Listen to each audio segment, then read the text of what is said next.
Cecil Gaines was born as a slave but ended up in Washington working at the White House. He took the long journey from Macon in the South to Washington, D.C. to create a better life for him and his family. In the movie, you follow him through his life.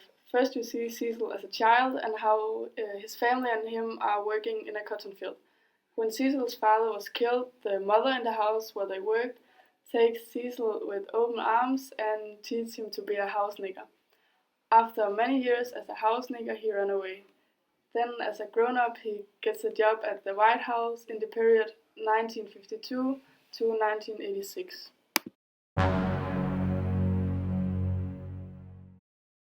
Act 1 is when you see Cecil as a child. You meet his family and you see how they work in the cotton field. When he runs away, you reach the top of the line. Plot point number 1 is when he break into the baker shop and then he got hired as a waiter. Point of no return is when he get hired at the White House, and it's also here where Cecil and his wife starting getting some problems, and the oldest son joins a rebellion against the segregation, which Cecil doesn't like because he's afraid that Louis will get killed.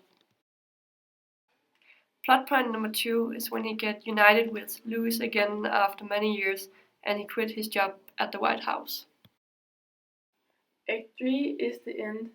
It is also where Cecil and his wife are living happily. He talks with his son and Obama is chosen to be the new president.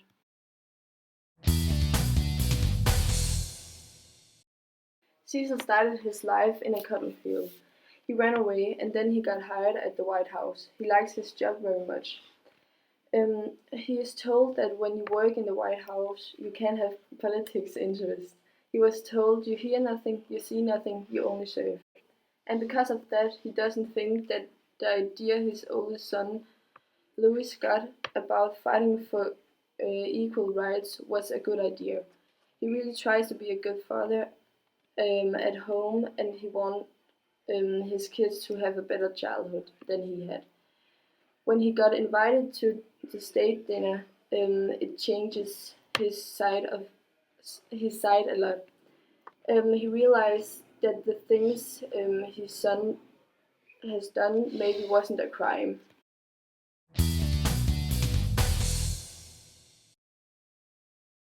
Louis is Cecil's oldest son. He's very curious and Cecil don't always understand him and his decisions. Louis wants to go in a school in the south, a school called Fisk University, because he wants to change the rights. On the university he joined the Freedom Fighters and he was also involved in the Black Panthers, which was a militant political party that resulted in that he got arrested 16 times in 2 years.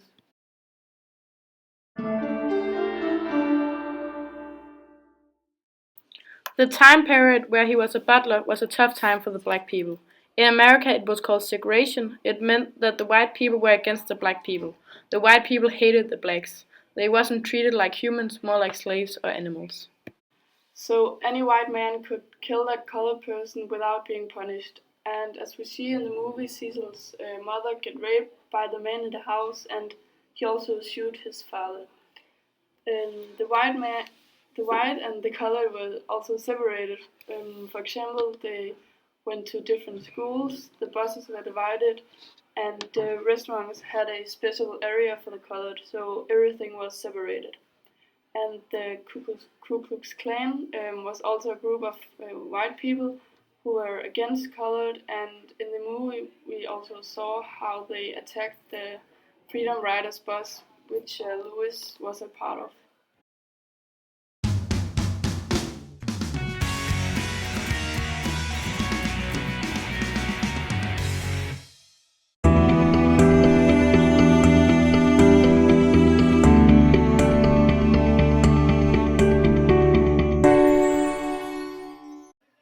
Truman was the President of the United States of America from 1945 to 1953. Truman was against racism, and in 1947 his administration published a book called To Secure These Rights and to End All Discrimination Against Colored People. He was born in Missouri, where he practices practices. Oh my god. He was born in Missouri, where he practices racism, so it was natural for him when he was younger.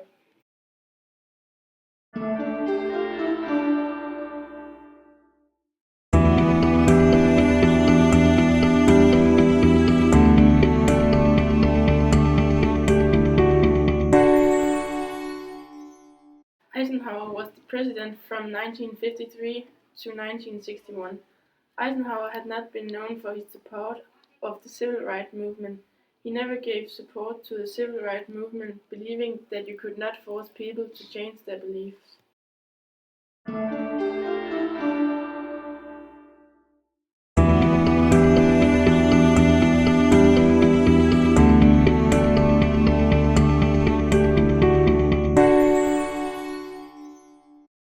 John F. Kennedy was the 35th President of the United States in 1961 to 1963, the youngest man elected to the office. He was the youngest president to die. On the November 22, 1963, John F. Kennedy got shot in the backhead in his wife's arms. He was also against racism and the Southern's racial segregation. Kennedy was a hope for the freedom.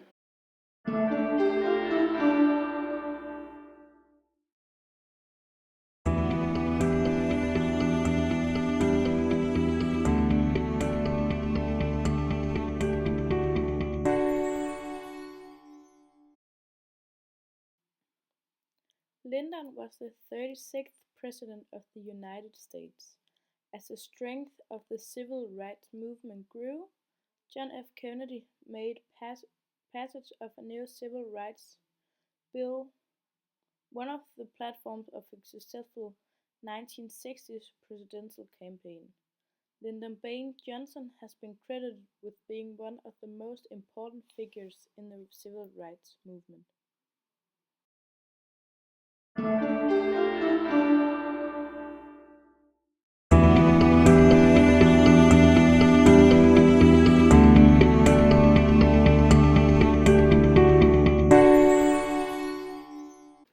Nixon was president in 1969 to 1974. He was the 37th president in the United States. Nixon was a Republican senator. Some civil rights historians claim that the re-election of Nixon in 1972 signaled the death of the movement. Nixon also gives the opinion that black will only strengthen the country, so if he could get votes from the blacks, then he was willing to do something about the racism.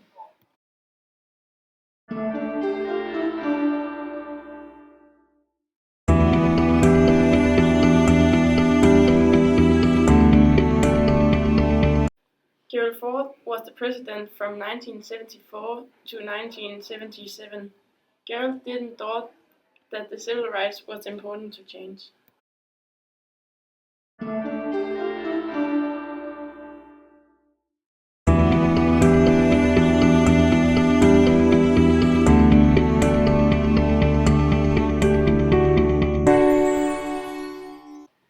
Jimmy Carter was the President of the United States from 1977 to 1981. Before he was president, he was the governor of Georgia, where he was known as Jimmy Who, before people started taking him seriously. As president, Carter achieved the best results for energy, transport, and environmental protection.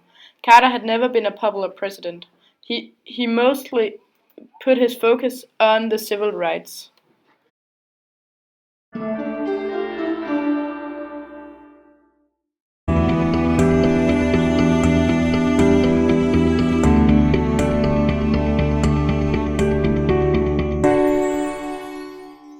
Ronald Reagan was an American politician. He was president in 1981 to 1989. Reagan never supported the use of federal power to provide blacks with civil rights. While he made political points with white Southerners, he was sensitive to any suggestion that his stance on civil rights issues were politically or racially motivated, and he typically reacted to such criticism as attacks on his personality.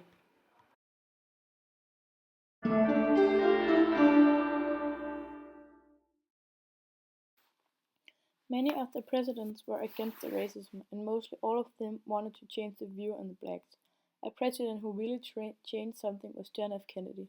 He stood up for all colored people on live television where he said, and I quote, "I hope that every American, regardless of where he lives, will stop and examine this continent about this and other related incidents. This nation was founded by men of many nations and backgrounds. It was founded on the principle that all men are created equal and that the rights of every man are diminished when the rights of one man are threatened. All the presidents were interested in getting votes, so if they could get more votes by the black, they were willing to change the behavior against them."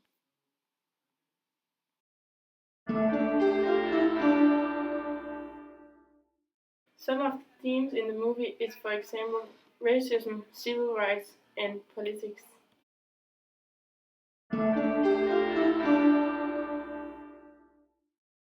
So we all think that it's a great movie, and it shows how it was to be a colored person in the 1900s.